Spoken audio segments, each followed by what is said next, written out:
ನಮಸ್ಕಾರ. ನಾನು ಸಿಗ್ಲಿ ಬಶ್ಯ, ಗದಗ ಜಿಲ್ಲಾ ಲಕ್ಷ್ಮೇಶ್ವರ ತಾಲೂಕು ಶಿಕ್ಷಣ ಗ್ರಾಮದ ಸಿಗ್ಲಿ ಬಶ್ಯ. ನಾನು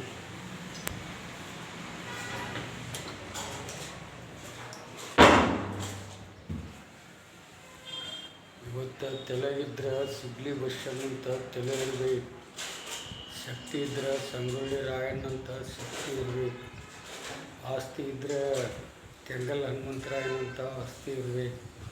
ಇದು ಸಿಗ್ಲಿ ಬಶ್ಯನ ಕಾಣಿಕ. ಇವತ್ತು ಜನಗಣತಿ ಮತ್ತು ಜಾತಿ ಗಣತಿ ಇವತ್ತು ಕೇಂದ್ರ ಸರ್ಕಾರ ಬಾಯಿಂದ ಹೇಳಿದಂಥ ವಿಚಾರ ಹಿಂಗೇ ಮುಚ್ಚಿ ಹೋಗಬಾರ್ದು.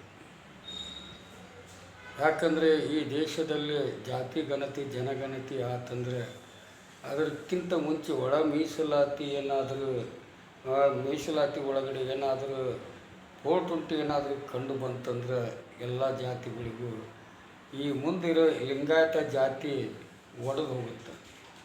ಇದನ್ನು ಪ್ರತಿಯೊಬ್ಬರು ಲಿಂಗಾಯತ ಧರ್ಮದವರು ಅರ್ಥ ಮಾಡ್ಕೋಬೇಕು. ಯಾಕಂದರೆ ಕಂಬಾರ ಗುಂಡಣ್ಣ, ಅಂಬಿಗರ ಚೌಡಯ್ಯ, ಹರಳಯ್ಯ, ಮಡವಾಳ ಮಾಚಯ್ಯ, ಗರ್ಗದ ಮಡವಾಳ, ಅಷ್ಟೇ ಯಾಕೆ ಅಂಬಿಗರ ಚೌಡಯ್ಯ, ಇನ್ನೂ ಬೇಕಾದಷ್ಟು ಜಾತಿಗಳಿಗೆ ಬಸವಣ್ಣವರು ಲಿಂಗ ಕೊಟ್ಟಿದ್ದಾರೆ. ಇದನ್ನು ಯಾರೂ ಮರಿಬಾರ್ದು. ಲಿಂಗಾಯತರಾಗಿದ್ದಾರೆ. ಲಿಂಗ ಕೊಳ್ಳಗಡ್ಡು ಈ ಬತ್ತಿ ಕಟ್ಟಿಸ್ಕೊಂಡು ಲಿಂಗಾಯತರಿಗಿಂತನೂ ಇತಿಹಾಸದ ಲಿಂಗಾಯತರಾದಂಥ ಕೆಲ ಜಾತಿಗಳು ಇವತ್ತು ಅವ್ರಿಗೆ ಸಿಗ್ತಕ್ಕಂಥ ಮೀಸಲಾತಿ ಒಳಗಡೆ ಏನು ಸಿಗ್ತಾಯಿಲ್ಲ.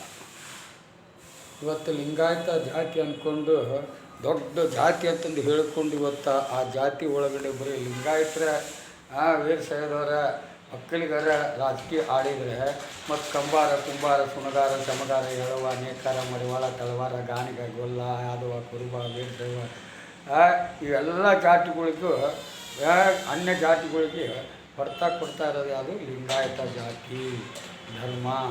ಇದನ್ನು ಬಸವಣ್ಣವರು ಲಿಂಗಾಯತ ಧರ್ಮನ ಹೊಸದಾಗಿ ಸೃಷ್ಟಿ ಮಾಡಿ ಲಿಂಗಾಯತ ಧರ್ಮ ಅಂತಂದು ಸೃಷ್ಟಿ ಮಾಡಿ ಆ ಲಿಂಗಾಯತ ಧರ್ಮದೊಳಗೆ ವೀರಶೈವ, ಕುಡವಕ್ಕಲಿಗ, ಪಂಚಮ್ಮ ಶಾಲೆ, ಕುಡವಕ್ಕಲಿಗ ಇನ್ನೂ ಎಂತೆಂಥ ಜಾತಿಗಳು ಇವತ್ತು ದೊಡ್ಡ ದೊಡ್ಡ ಸ್ಥಾನದಲ್ಲಿ ಬೆಳೀತಾ ಹೊಂಟಿದ್ದಾರೆ. ಆದರೆ ಆ ಜಾತಿಗಳು ಇವತ್ತು ತಳ ಜಾತಿಗಳಿಗೆ ಅವರು ಸಿಗ್ತಕ್ಕಂಥ ಮೀಸಲಾತಿನ ಇವರು ಹೊಡ್ಕೊಂಡು ತಿಂತಾ ಇದ್ದಾರೆ. ಅದಕ್ಕೋಸ್ಕರ ಈ ದೇಶದಲ್ಲೇ ಮೊದಲು ಈ ಮೀಸಲಾತಿ ತೊಳಿಬೇಕಂದ್ರೆ ಜಾತಿ ಧರ್ಮ ಇದನ್ನು ತೊಳೆದು ಹಾಕಬೇಕು ಮೊದಲು.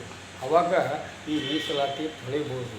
ಎಲ್ರಿಗೂ ಸಮಾನತೆ ಅನ್ನೋಂಥ ಇತಿಹಾಸ ಈ ದೇಶದ ಪ್ರಧಾನಿ ನರೇಂದ್ರ ಮೋದಿಯವರು ಕೊಡ್ತಾರೆ. ಅಂದರೆ ಇವರು ಆ ಒಂದೊಂದು ನಾವು ಬೇಡಿಕೆ ಇಟ್ಟಿದ್ದಕ್ಕೆ ಅದನ್ನು ಮುಚ್ಚಿಟ್ಟು ಬೇರೆ ಬೇರೆ ಹೊಸ ಇತಿಹಾಸನ ಸೃಷ್ಟಿ ಮಾಡಿ ಇಂಥ ಒಂದು ಇತಿಹಾಸ ಕೊಡ್ತಾ ಇದ್ದಾರೆ ನರೇಂದ್ರ ಮೋದಿಯವರು.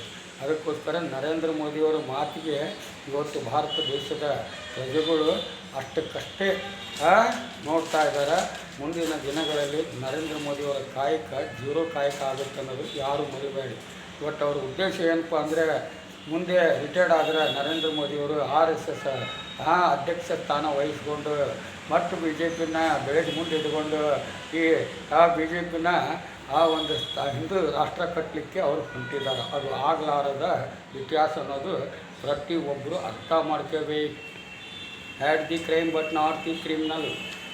ಇವತ್ತು BJPಯಲ್ಲಿರ್ತಕ್ಕಂಥ ಕುತಂತ್ರ ನಾಯಿಗಳು ಬಸವರಾಜ್ ಯತ್ನಾಳ್, CT ರವಿ, ಅಶೋಕ ಇನ್ನೂ ಬೇಕಾದಂಥ ಪುಡಾರಿಗಳು ಇವತ್ತು ರಾಜಕೀಯದ ಒಳಗಡೆ ಇದ್ದು ಅವ್ರ ರಾಜಕೀಯದೊಳಗಡೆನ ಸರಿಯಾಗಿ ನೆಮ್ಮದಿ ಇಲ್ಲದಂಥ ವ್ಯವಸ್ಥೆ ಇಟ್ಕೊಂಡು ಇವತ್ತು ಕಾಂಗ್ರೆಸ್ ಸರ್ಕಾರಕ್ಕೆ ಅಲ್ಲ ಬೆಳೀತಾರಲ್ಲ.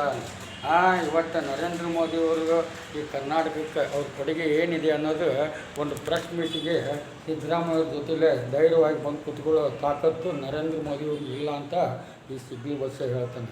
ಅದಕ್ಕೋಸ್ಕರ ನೀವೆಲ್ಲ ಕಾನೂನಿನ ಜ್ಞಾನ ಇಲ್ಲದ ಕಾರಣ ನಿಮ್ಮ ಒಳ ಮೀಸಲಾತಿ ಆಗಿರಲಿ ಪಡ್ಕೊಳ್ಳಿಕ್ಕೆ ನಿಮ್ಮ ಕಡೆಯಿಂದ ಆಗ್ತಾಯಿಲ್ಲ. ಅದಕ್ಕೋಸ್ಕರ ಇವತ್ತು ಜನಾರ್ದನ್ ರೆಡ್ಡಿ ಕೈಯಲ್ಲಿ ಬೇಕಾದಷ್ಟು ಅಧಿಕಾರ ಇತ್ತು, ರಾಜಕೀಯದೊಳಗೆ ಬೇಕಾದಷ್ಟು ದುಡ್ಡಿತ್ತು. ಆ ಕೇಸ್ನಲ್ಲಿ ಹೆಂಗೆ ಬೇಕಾದಂಗೆ ಬಳಕೆ ಮಾಡ್ಕೊಂಡು ಗೆಲ್ಬೋದಾಗಿತ್ತು. ಯಾಕಂದರೆ ಕಾನೂನಿಗಿಂತ ದೊಡ್ಡ ವಸ್ತು ಇನ್ನೊಂದು ಯಾವುದಿಲ್ಲ. ಅದಕ್ಕೋಸ್ಕರ ಜನಾರ್ದನ್ ದುಡ್ಡು, ದಿಮಾಕು, ಗರ್ವ ಇವೆಲ್ಲ ಸರ್ವನಾಶ ಆಗ್ಬೋದು ಅಂತ CM ಗಂಗಾವತಿಗೆ ಬಂದಾಗ ಅಡ್ಡ ಬಂದು ರಸ್ತೆ ತಡೆ ಹಿಡಿದಂಥ ಜನಾರ್ದನ್ ರೆಡ್ಡಿ ಇಡೀ ಬಳ್ಳಾರಿ ಆ ಒಂದು ಇತಿಹಾಸನ ನಾಶಪಡಿಸಿದಂಥವ್ನು. ಅದಕ್ಕೋಸ್ಕರ ಒಂದು ಶಿಕ್ಷೆ ಆಗಿದ್ದಕ್ಕೆ ಈ ಸಿಗ್ಲಿ ವರ್ಷ ಒಂದು ಲೋಟ ಹಾಲು ಕುಡಿತಾನೆ. ಇಂಥ ದೇಶದ್ರೋಹಿ ರಾಜ್ಯದ್ರೋಹಿಗಳಿಗೆ ಇತಿಹಾಸ ಕೊಡೋದು ಒಳ್ಳೆಯದಲ್ಲ ಅಂತ ನನ್ನ ಅನಿಸಿಕೆ. ಅದಕ್ಕೋಸ್ಕರ ಇಂಥವ್ರಿಗೆ ಮಟ್ಟ ಹಾಕಬೇಕಂದ್ರೆ ನಾವೆಲ್ಲರೂ ಕಾನೂನಿನ ಜ್ಞಾನ ಅಳವಡಿಸ್ಕೋಬೇಕು. ಸಿಗ್ಲಿ ಬಸ್ಸನ್ನು ಕಾನೂನಿನ ಜ್ಞಾನ ಪ್ರತಿಯೊಬ್ಬರ ತಲೆಯಲ್ಲಿದ್ದರೆ ಜೈಲು ಚಿಕ್ಕದಾಗ್ತೈತಿ, ಕೋರ್ಟು ಚಿಕ್ಕದಾಗ್ತೈತಿ, ರಾಜಕೀಯ ಚಿಕ್ಕದಾಗ್ತೈತಿ. ನಾವೆಲ್ಲ ಒಳ್ಳೆಯ ಇತಿಹಾಸಗಾರ ಆಗ್ತೀವಿ. ಭಾರತ ದೇಶ ಕಟ್ಟೋದು ಅಷ್ಟು ಸುಲಭದ ವ್ಯವಸ್ಥೆ ಆಗಿಲ್ಲ. ತುಂಬ ಕಷ್ಟದಿಂದ ಕಟ್ಟಿದಂಥ ದೇಶ ಇದು. ಇಂದಿರಾ ಗಾಂಧಿಯವರು ಅವ್ರನ್ನ ಯಾರು ಕೊಂದರು? ಇಸ್ಲಾಂದವ್ರು ಕೊಂದ್ರೆ. ರಾಜೀವ್ ಗಾಂಧಿಯವ್ರನ್ನ ಯಾರು ಕೊಂದರು? ಇಸ್ಲಾಂದವ್ರು ಕೊಂದ್ರೆ. ಗಾಂಧೀಜಿನ ಯಾರು ಕೊಂದರು? ಇಸ್ಲಾಂದವ್ರು ಕೊಂದ್ರೆ. ಗೌರಿ ಲಂಕೇಶನ ಯಾರು ಕೊಂದರು? ಇಸ್ಲಾಂದವ್ರು ಕೊಂದ್ರೆ. ಅದೇ ಥರ ದಾಮೋದರ್ಕರನ್ನ ಯಾರು ಕೊಂದರು? ಇಸ್ಲಾಂದವ್ರು ಕೊಂದ್ರೆ. ಅದೇ ಥರ ಕಲಬುರ್ಗಿನ ಯಾರು ಕೊಂದರು? ಇಸ್ಲಾಂದವ್ರು ಕೊಂದ್ರೆ. ಹೇಳಿ. ಇವೆಲ್ಲ ಒಂದು ಇತಿಹಾಸ. ಇವತ್ತು ಬ್ರಿಟಿಷ್ ಗುಲಾಮಗಿರಲ್ಲಿ ಸೇವೆ ಮಾಡಿದಂಥ ಭಾರತೀಯರು ಅದು ನಾವು ಹಿಂದುತ್ವ ಅಂತ ಹೇಳ್ತಾರಲ್ಲ ಕರ್ನಾಟಕ ಪ್ರಭಾಕರ, ಅವರಿಗೆ ನಾನು ಕೇಳಬೇಕಾದ್ರೆ ಮುತಾಲಿಬಿಗೆ ಈ ದೇಶನ ಯಾವ ರೀತಿ ಒಯ್ಯಾಬಿಟ್ಟಿರಪ್ಪ, ರಾಜ್ಯನ ಯಾವ ರೀತಿ ಒಯ್ಯಾಬಿಟ್ಟಿರಿ ಅಂತ. ಅದಕ್ಕೋಸ್ಕರ ನಿಮಗೆ ಕಾನೂನಿನ ಜ್ಞಾನ ಇಲ್ಲದ ಕಾರಣ, ಶಾಸನದ ನೀತಿ ನಿಯಮಗಳ ಜ್ಞಾನ ಇಲ್ಲದ ಕಾರಣ, ಸಂವಿಧಾನದ ಜ್ಞಾನ ಇಲ್ಲದ ಕಾರಣ ಇವತ್ತು ಧರ್ಮ ಎತ್ಕೊಂಡು ಹೊಂಟಿದ್ದೀರಲ್ಲ.